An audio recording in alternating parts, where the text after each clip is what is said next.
My wife cheated, and now she's begging me to keep it a secret from our kids. I found out about my wife's affair a week ago. It wasn't a tearful confession or a slip of the tongue. I stumbled upon it, like tripping over a jagged stone that sends you tumbling into an abyss. It was late at night, and I was tidying up the living room when I noticed her phone buzzing on the coffee table. Normally I wouldn't think twice, but something about the frequency of the texts felt off. Curiosity, or maybe a gut instinct I'd ignored for too long, got the better of me. I picked up her phone. At first, it was just mundane work texts. But then I saw his name, someone I didn't recognize, and the messages beneath it. They weren't cryptic, they weren't subtle. They were brazen. I can't wait to see you again. Last night was incredible. My hands began to shake. My stomach twisted as I scrolled further, seeing months of texts, photos, and even hotel bookings. I froze. The world around me seemed to blur. This wasn't some nightmare I could wake up from, it was my life. For years I thought we were happy. Sure, things weren't perfect, but what marriage is. We had 2 incredible kids, a cozy home, and a life we'd built together. Now it all felt like a lie. The next day I confronted her. I held the phone in my hand like a piece of evidence in a courtroom. She didn't deny it. Instead, she broke down. Between sobs, she begged me not to tell the kids. "Please," she said, grabbing my hand. "They're too young. They won't understand. I'll do anything. Just don't let this ruin their childhood." Her plea hit me like a sledgehammer. I love my kids more than anything in this world. Ben is 12, sharp as a tack and always full of questions.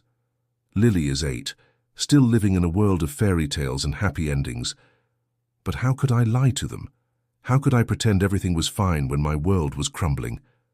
As much as I hated her for what she did, I couldn't deny that her words made sense. If I told them, it would change their relationship with her forever. Maybe it would even break them. But keeping the secret felt like carrying a weight I wasn't sure I could bear. Now, every moment is a battle. Every smile I force feels like a betrayal of my own pain.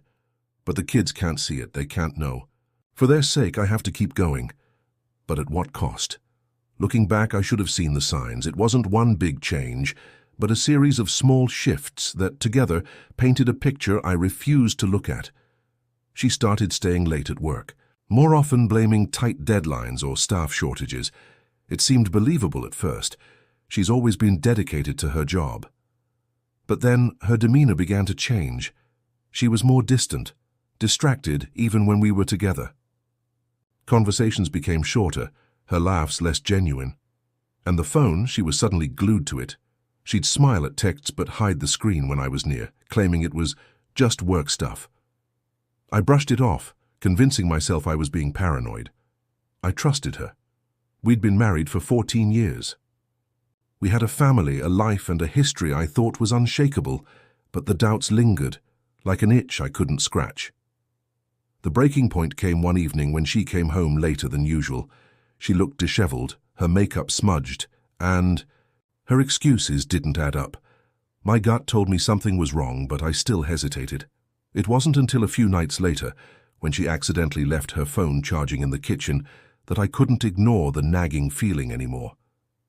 I'd never snooped before, but that night as I stood alone in the kitchen staring at her phone, I couldn't help myself.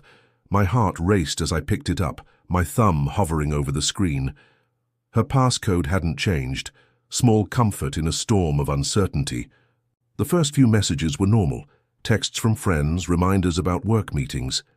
Then I saw his name, Chris. I didn't know a Chris. My stomach dropped as I opened the thread. The messages were damning. They didn't beat around the A. Bush didn't even attempt to hide their intimacy. "I miss you already," one said. Another read, "Last night was amazing. I can't stop thinking about you." And then there was a picture, a selfie of them together in a hotel room, both smiling like teenagers in love. I felt a strange combination of disbelief and fury. My hands trembled as I read more, plans for future meetups, flirtatious banter, and even complaints about me. "He's so oblivious, it's almost funny." Those words burned themselves into my brain. The shower turned off upstairs and I heard her footsteps coming down the hall. Panic set in as I locked the phone and put it back on the counter. I couldn't face her yet, not until I could figure out what to say. The confrontation happened the next day. I couldn't keep it bottled up. She was sitting on the couch, scrolling through her phone as if nothing had happened. I stood in front of her, holding my own phone with the evidence pulled up. "What's this?" I asked, my voice low but trembling with barely contained anger. Her face turned pale as she realized what I was holding. "I can explain," she stammered, tears already welling up in her eyes. "Explain," I snapped, my voice rising. "You've been lying to me for months. What is there to explain?" She broke down, sobbing and apologizing. "It was a mistake," she cried. "It didn't mean anything. I love you. I love our family." I wanted to scream. I wanted to yell that if she loved me, she wouldn't have done this. But instead, I felt numb. The person I thought I knew, the person I'd built a life with, had betrayed me in the most personal way possible. Then came the plea. Through her tears, she begged me, not for forgiveness, but for secrecy. "Please," she whispered, "don't tell the kids. They don't deserve to be dragged into this. Let's work through this quietly for them."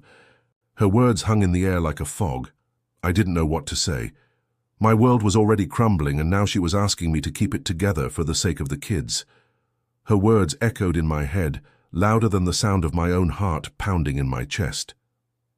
"Please don't tell the kids." She sat across from me, her face streaked with tears, clutching a throw pillow like it was a lifeline. "They're too young," she said, her voice trembling. "Ben's in middle school, dealing with enough already. And Lily, she's just a little girl. You can't shatter her world like this." My initial response was anger. How dare she use our kids to shield herself from the consequences of her actions? But beneath that anger was a deeper pain, a gut-wrenching conflict I couldn't ignore. Because she was right. Ben, our 12-year-old, was sharp for his age, too sharp. He'd noticed something was wrong, even if I didn't say a word. He already had. Just last week, he'd asked me why Mum was so distracted all the time. I'd brushed it off, but now I realized he wasn't fooled. Lily, on the other hand, still believed in bedtime stories and magic. Her innocent, giggling smile was the last thing in this world I wanted to take away. "Do you even understand what you're asking me to do?" I said finally, my voice shaking. "You're asking me to carry this, to lie to them, so you can keep pretending everything's fine?" She shook her head. "No, I'm asking you to protect them, to protect us. I know I messed up, but they don't need to know that. It'll ruin everything for them, and for what? Just to make me the villain?" I couldn't believe the words coming out of her mouth. "You already made yourself the villain," I snapped, my anger finally boiling over. "You cheated, you lied, and now you want me to help you cover it up?" Her face crumpled, but she didn't argue. Instead, she whispered, I can't lose them." Her desperation cut through my rage. As much as I hated her for what she did, I couldn't deny that the kids deserved better than this mess. But wasn't pretending just another lie, another betrayal, this time of their trust in me? I spent that night tossing and turning, replaying her words over and over. Every scenario felt wrong. If I told them, I'd be the one to break their hearts, to shatter their image of their mother. If I kept the secret, I'd have to live with it. Every smile, every family dinner would feel like a betrayal of the truth. The next morning, I watched Ben at the kitchen table, scribbling furiously in his math workbook. Lily was on the floor, with her dolls humming to herself as she built a castle out of blocks. They looked so peaceful, so innocent. I wanted to shield them from the pain I was feeling, to preserve the bubble of safety and happiness they lived in. But at the same time, I knew that bubble wasn't real, not anymore. When she came into the kitchen, I could feel her watching me. "Have you thought about it?" she asked quietly. I didn't answer right away. How could I? There was no simple answer to this. "I don't know what to do," I admitted finally. "Just, please," she said again, her voice barely above a whisper. "For them." Her plea wasn't just about protecting the kids. It was about saving herself too. And deep down, I knew that. The days that followed felt like walking through a minefield. Every moment, every interaction with her with the kids felt loaded, ready to explode if I made the wrong move. We didn't tell the kids, not yet at least. I didn't know if it was the right choice, but for now, I told myself it was better to wait, to figure out how to move forward before dragging them into something they might not even understand. But the tension was impossible to ignore. At breakfast, Ben asked, "Why are you and Mom so quiet lately?" His question was casual, almost offhand, but I could see the concern in his eyes. I forced a smile. "Just tired, buddy. Work's been busy." It was a weak excuse, and he wasn't convinced. He looked over at his mom, who was sipping her coffee like it was the only thing keeping her from falling apart. "You sure?" he pressed. "We're fine, Ben," she said, finally looking up. Her voice was calm, but her hands trembled as she set the mug down. The look he gave her, that mix of doubt and worry, made my chest tighten.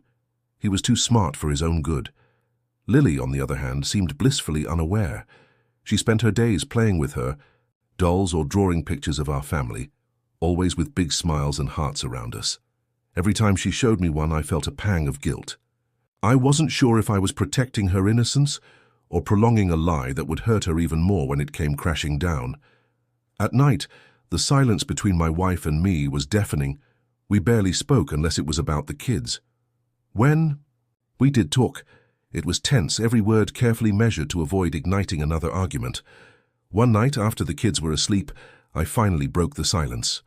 "What are we even doing?" I asked, my voice low but heavy with frustration. She looked up from the book she'd been pretending to read. "What do you mean?" "This," I said, gesturing between us. "Pretending everything's fine when it's not." Her shoulders slumped and she closed the book, setting it on the nightstand. "I'm trying, okay? I'm trying to fix this." "Are you?" I asked, my voice sharper than I intended. "Because all I see is you trying to cover it up. That's not fixing anything." Her eyes filled with tears, but I didn't feel sorry for her. Not this time. "I ended it," she said finally, her voice barely above a whisper. "With him. It's over." I stared at her, searching for any sign that she was lying. "Why now?" "Because I want to fix this," she said, her voice breaking. "I know I've hurt you, I know I've ruined your trust, but I don't want to lose our family. I'm willing to do whatever it takes." Her words should have meant something, but they felt hollow. It wasn't just the affair that had broken us. It was the lies, the selfishness, the way she'd begged me to protect her secret instead of taking full responsibility for her actions. The kids, meanwhile, started picking up on the cracks we were desperately trying to hide. One evening, as I was helping Ben with his homework, he asked, "Dad, are you and Mom okay?" The question caught me off guard. "Why do you ask?" I said, stalling for time. He shrugged, but didn't look up from his math book. "I don't. No, you guys just seem different. You're not fighting or anything, but it feels weird, like you're both pretending." The words hit me like a punch to the gut. He wasn't wrong, but how could I explain it to him? How could I tell him his mom had betrayed me without destroying his image of her? "We're just going through a rough patch," I said finally. "But it doesn't change how much we love. You and Lily, okay?" He nodded, but the look on his face told me he wasn't satisfied with my answer. The emotional weight was suffocating. I couldn't eat, I couldn't sleep. I couldn't look at her without seeing those messages, those pictures. But more than anything, I couldn't stand the way the kids looked at me, like they trusted me to make everything okay, when I didn't even know how to keep myself together. I started seeing a therapist, hoping it would help me untangle the mess in my head. It felt strange at first, spilling my feelings to a stranger, but over time it became a lifeline. "You're carrying a heavy burden," the therapist said, during one session, "but you don't have to do it alone. What do you want to do?" The question haunted me. What did I want? I wanted to protect my kids. I wanted to heal. I wanted my wife to truly understand the damage she'd done. But above all, I wanted to stop feeling like a prisoner in my own home. The breaking point came on a quiet Saturday afternoon. Lily was playing in the living room while I was sorting through some papers on the kitchen counter. I must have been careless because I didn't notice the hotel receipt slip out of the pile and fall to the floor. "Daddy, what's this?" Lily asked, holding it up with her tiny hands. Her curious blue eyes stared up at me, completely innocent. My heart stopped. I snatched the paper from her hands so fast that she flinched. "Nothing, sweetheart," I said, forcing a smile. "Just some boring grown-up stuff." She tilted her head, unconvinced. It says hotel. Did you and Mommy go there? Before I could answer, my wife walked into the room. Her face went pale when she saw what Lily had been holding. Hey, honey, she said quickly, crouching down to Lily's level. Why don't you go play with your dolls? Daddy and I need to talk. Lily nodded and skipped off, but the damage was done. I stared at my wife, anger boiling under the surface. This is what I was afraid of, I said in a low voice. We're lying to them, and it's only a matter of time before they figure it out. She sighed, rubbing her temples. I know. But what do you want me to do? We agreed not to tell them. No. I snapped. You begged me not to tell them. I never agreed to this, and I'm not sure I can keep doing it. That night, after the kids were in bed, I finally laid it all out. This can't go on, I said, sitting across from her at the dining table. I've thought about this over and over, and there's no way to come out of this without someone getting hurt, but I refuse to let it be them. She looked at me, her eyes filled with fear. What are you saying? I'm saying you need to take responsibility, I said firmly. I won't tell them, but only because I won't be the one to shatter their world. If you want me to keep this secret, you need to prove you're worthy of their trust. That means no more lies, no more excuses, and no more pretending. We go to counseling, we work on this, or we don't, but I'm done carrying this alone. Tears streamed down her face, but I didn't look away. For once I felt like I had control, like I was the one setting the terms. Over the next few weeks we started therapy, both individually and as a couple. It wasn't easy. Every session felt like peeling back a fresh layer of pain, exposing wounds that hadn't even begun to heal. But the kids, they were my anchor. Every time I felt like giving up, I thought of Ben and Lily. I wanted them to grow up in a home where they felt safe, where they knew they were loved, even if that meant putting aside my anger and resentment for their sake. We told them in simple terms that Mom and Dad were working through some grown-up problems, but that it didn't change how much we loved them. Ben was skeptical, but Lily smiled and hugged us both, saying, I'm just glad we're all together. It's been months since I found out about the affair. Things aren't perfect, they never will be. But I've learned to focus on what matters most. My kids come first. And as for my wife, she's working to rebuild the trust she broke. I don't know if we'll ever get back to where we were, but I'm no longer holding on to the weight of her betrayal alone. Some nights I lie awake wondering if I made the right choice. Should I have told the kids? Should I have left? There's no easy answer, no perfect solution. But for now, I'm at peace knowing I did what I thought was best for them. So, what would you have done in my shoes? Would you have told the kids, or was keeping the secret the right call? Let me know your thoughts.